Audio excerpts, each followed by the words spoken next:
Okay, so before anybody gets offended by the title, stick with me for a second. This video isn't about shaming anyone. It's not about making people feel bad for how they grew up or where they started. I genuinely don't care about any of that, and that's not what this is.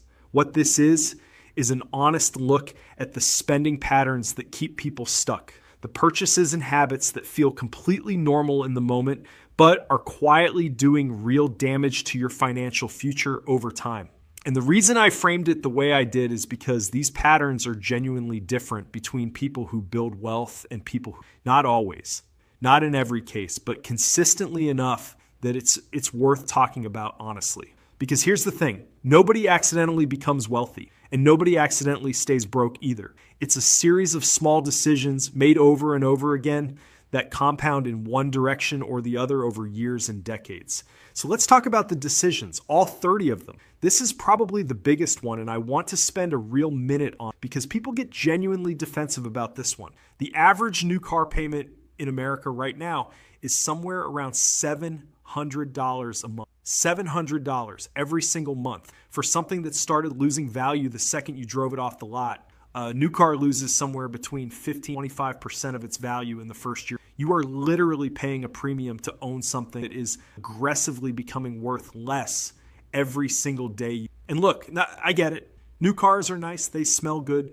They have the latest features. There's a real emotional appeal there. But $700 a month invested instead of spent on a depreciating asset is over 30 years at market returns, and we were well over $1 million. $1 million for driving a slightly older. Rich people, genuinely wealthy people, not people who look wealthy, overwhelmingly drive used cars. Not because they can't afford new ones, because they understand that a car is a transportation tool, not a wealth building vehicle, and they'd rather have the $1 million. If you've never used one of these places, good. Keep it that way. Rent to own stores let you take home furniture, electronics, appliances, hot, whatever, and pay weekly or monthly until you eventually own it. Sounds convenient, sounds accessible, sounds like a good option if you don't have the cash up front. The actual math is genuinely horrifying. A couch that costs $600 at a regular store might end up costing you $1,800 or $2,000 by the time you've made all the payments at a rent-to-own place.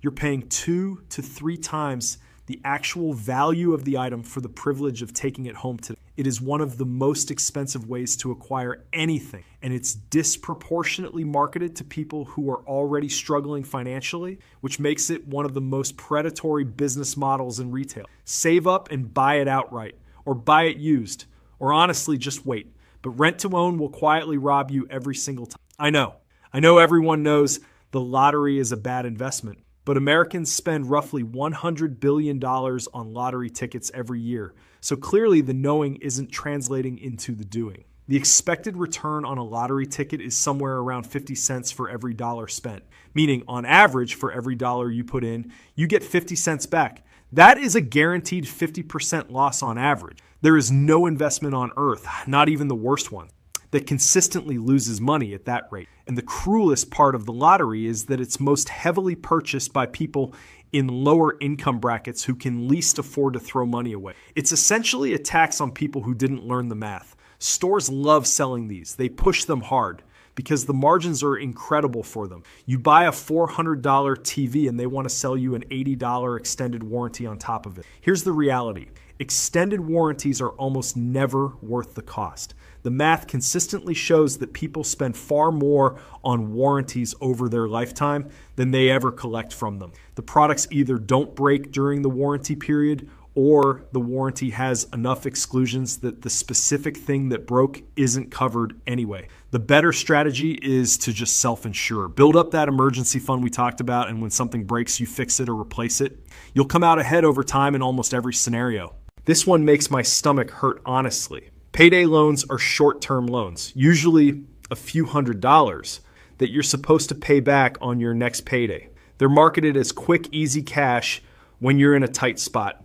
The annualized interest rate on a payday loan can be anywhere from 300% to 600%, sometimes higher. You borrow $300 and 2 weeks later, you owe $345 or more. And if you can't pay it back, which is common, because people who needed emergency cash 2 weeks ago often still don't have extra cash today.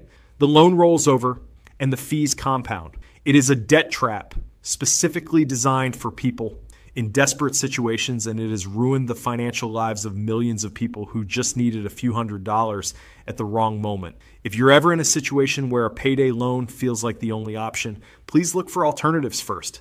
Credit unions, community programs, negotiating a payment plan directly with whoever you owe money to. Almost anything is better than a payday loan, okay? This one is sneaky because it feels like smart shopping. You're saving money, you got a deal, the dopamine hits and everything. But here's the actual question. Would you have bought that thing if it wasn't on sale? If the answer is no, then you didn't save money. You spent money on something you didn't need because the discount made it feel like a win. That is not saving. That is spending with extra psychological justification. Real saving is not spending money on things you weren't going to buy anyway. Actual savings come from not buying, not from buying for less. There's this thing that happens when people move into a new place. Suddenly everything needs to match. The living room needs a new set. The bedroom needs a new frame and dresser.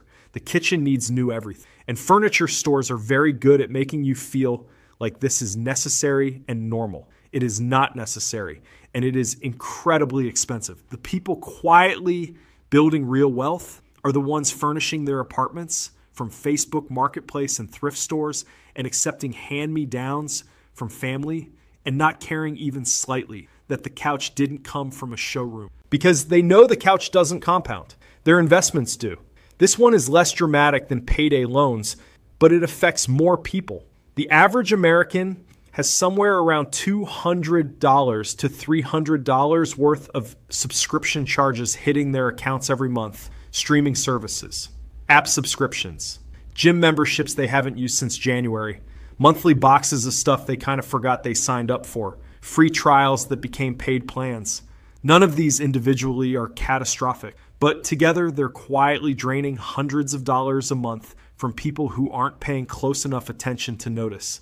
Go through your bank statement right now after this video. Find every subscription. Cancel the ones you haven't used in the last 30 days. It takes an hour and it can free up real money every single month. Fashion trends, tech trends, home decor trends.